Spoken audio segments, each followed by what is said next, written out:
bom dia. Meu nome é Andréia Pia Carizzi, eu sou violinista, funcionária aqui da casa, da Orquestra Sinfônica da UFRJ. Eu também sou integrante do Quarteto Radamés em Atali e estou cursando mestrado na Unirio em práticas interpretativas. Bom, a minha pesquisa inicialmente não se trataria de levantar uma biografia do compositor, que eu vou falar sobre o Paulo Florenzi, mas a partir da sugestão do professor Hernani Aguiar sobre uma obra dele, a Sonata de Fantasia para Violino e Piano, que eu nunca tinha ouvido falar, eu me interessei, questionei vários colegas, vários professores se conheciam, se tinham ouvido falar dele, e ninguém tinha ouvido falar, então isso me chamou a atenção, até porque há uma gravação da Funarte com o violinista Oscar Borghetti, que é um grande violinista da nossa história, e a pianista Lara Gomes Grosso. Então, devido à importância desses intérpretes, e tendo gravado a obra dele, eu achei que poderia ser relevante. E na minha pesquisa, eu tenho encontrado uma certa dificuldade de material. Então, eu estou indo nas fontes primárias.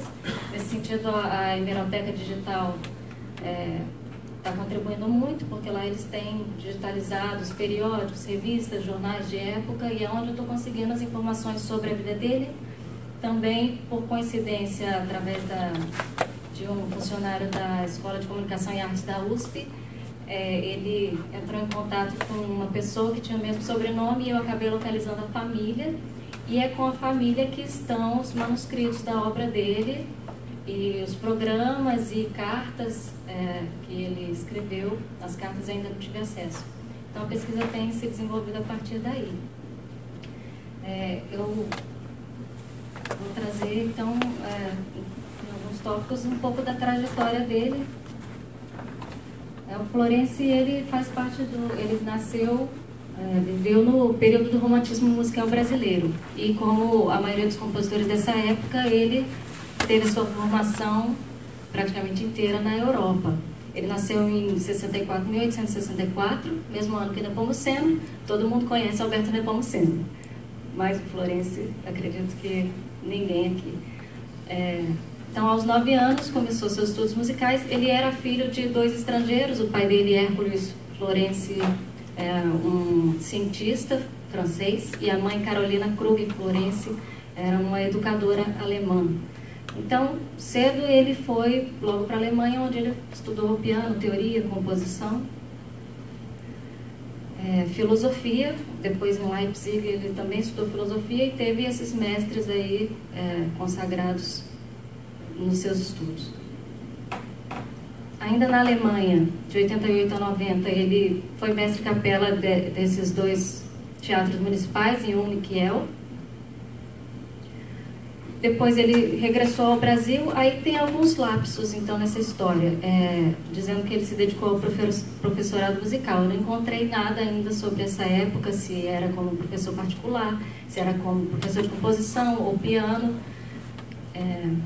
Depois ele novamente retornou à Itália, e aí foi discípulo do Martucci, que o Hernani tanto fala, que esteve aqui no Brasil também, e aprofundou seus estudos aí nessa época.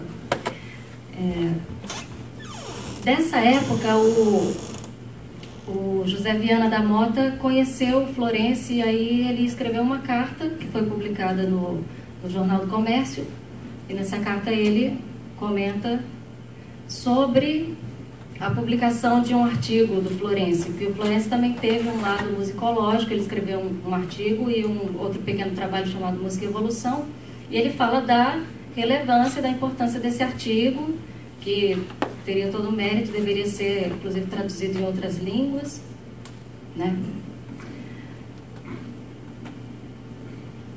Aqui está só a primeira página desse trabalho que eu acabei de falar, Música e Evolução, que também foi recomendado por um outro musicólogo, Hugo Riemann, também recomendou para que fosse traduzido em outras línguas, e tem essa tradução em português, é um português bem antigo, que ele faz aí uma comparação entre música e sociedade, como a música se constrói, os elementos da música, e né, os motivos, as notas, como os seres humanos e como essa relação vem se construindo. Não é o foco do meu trabalho. O foco do meu trabalho é a sonata para violino, mas eu acabei tendo que levantar todas essas coisas.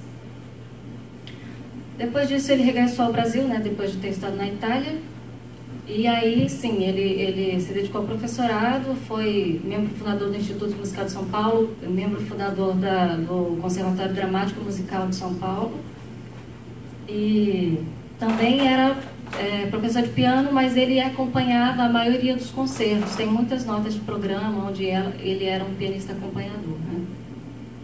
Continuou seus estudos, voltou para a Áustria, Suíça, e nessa época aqui, entre 99 e 1911, foi o período onde ele compôs a maioria das suas obras e fez a maioria dos seus concertos.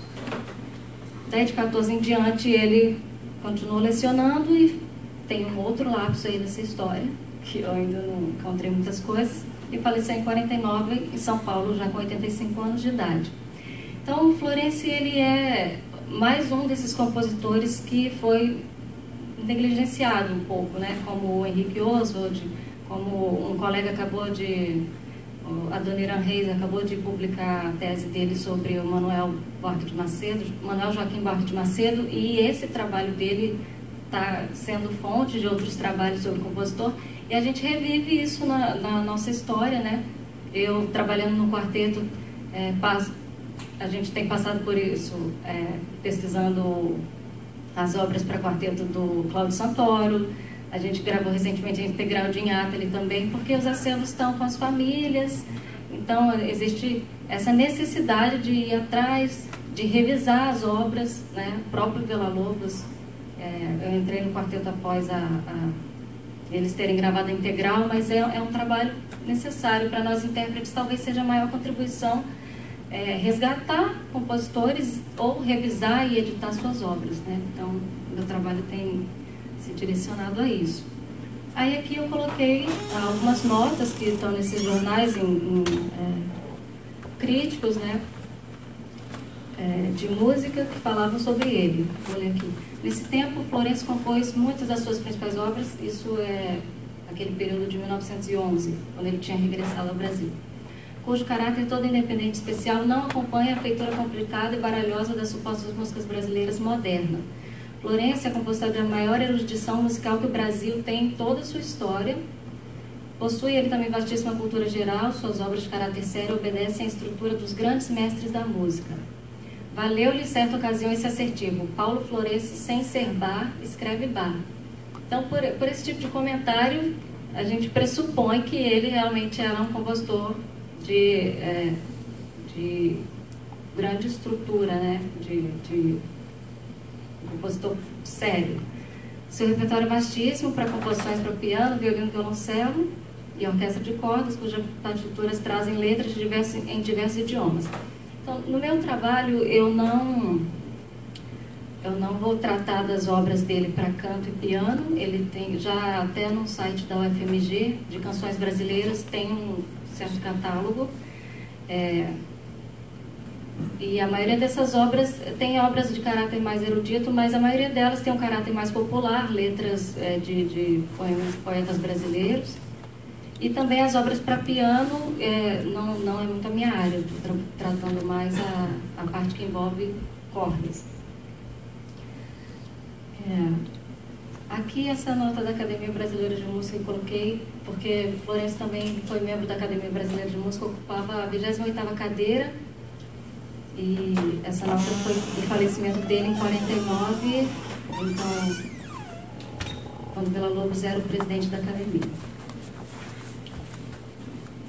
Aí aqui as obras de câmara, que eu só fiz uma pequena listagem. Então, a Sonata Fantasia para violino, piano e violino. Essa obra está editada, mas ela tem muitos problemas, muitos erros entre a parte do piano e a parte do violino.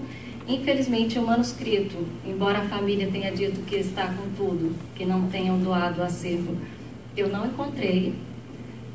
Encontrei de outras, mas essa que é a parte principal do meu trabalho eu ainda não encontrei, mas pretendo fazer uma nova edição, uma revisão a partir das gravações. Tem 2 gravações com o próprio Oscar Borghetti Tem uma outra gravação com 2 intérpretes alemães, que eu não me recordo o nome.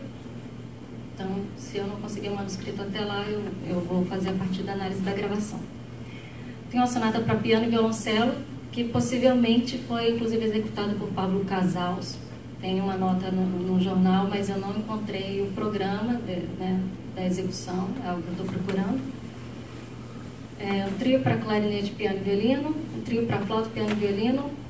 Tem ainda trio para violoncelo, piano e violino. Ele tem 5 quartetos de cordas. Dos 5, eu encontrei 3 completos nesse acervo e um pedaço do 5º. O 4º quarteto não vi, não encontrei. Tem muitas páginas soltas também, teria ter mais tempo para fazer esse trabalho. E uma suíte para orquestra de instrumentos de cordas. Aqui uma fotinho dele, eu só tenho 2 fotos dele, já com uma certa idade, não tem nenhuma foto dele jovem. E algumas notas de programa. Nessa aqui está sendo executado o trio para flauta. Esse trio eu também não encontrei lá, nem manuscrito, nem edição nenhuma. Aqui uma nota onde a suíte é executada. Essa suíte é no estilo antigo, ela tem 7 movimentos e parece que tem uma versão para piano. Eu não sei se a versão de piano veio antes ou se a suíte veio antes. Ó, aqui nesse programa Villa-Lobos regendo a obra dele. Aqui o trio para violino, violoncelo e piano, manuscrito. O de clarineta, também manuscrito. Esse terceiro quarteto, essa é a parte do violino, do primeiro violino. Aqui a Sonata Fantasia, que é a obra que eu pretendo tratar mais aprofundadamente. E a obra dele está enquadrada no período da prática comum, romântico, estilo Brahmsiano, não tem muito mistério. E é isso.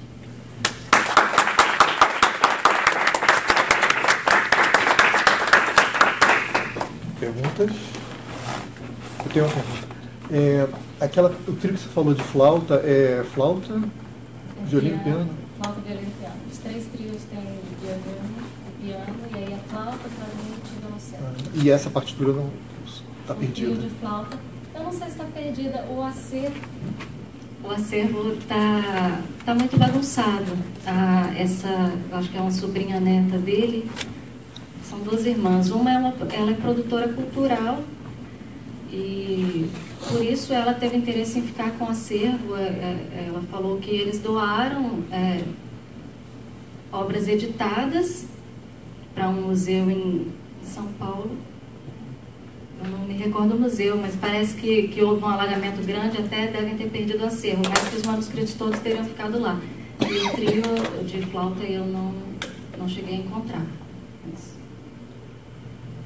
E qual essa música que você vai trabalhar mais profundamente? Você tem algum enfoque em relação a ela? O que você vai falar sobre? Bom, o meu intuito era divulgar, né? Então era executar a obra, revisar e enfim, aí questionar as gravações, concordar, discordar, aquela coisa básica.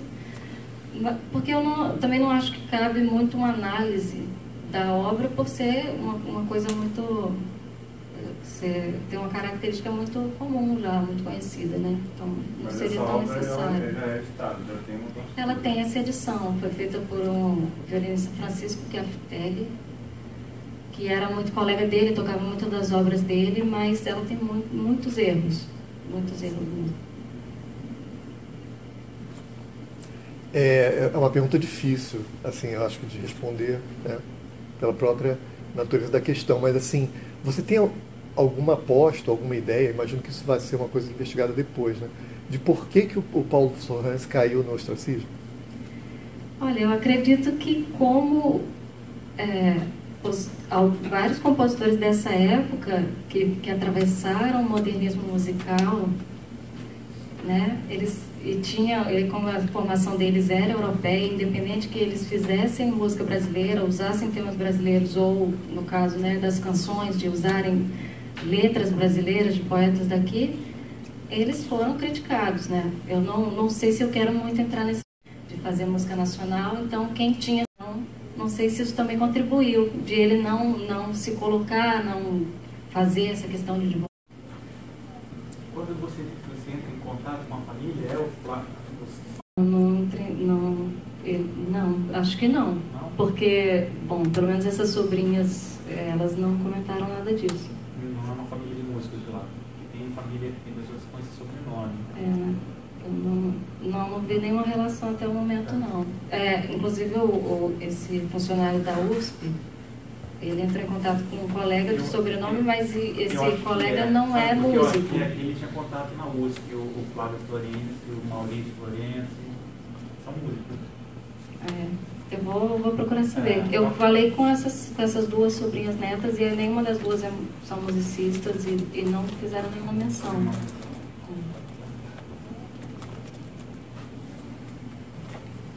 Mais alguma pergunta?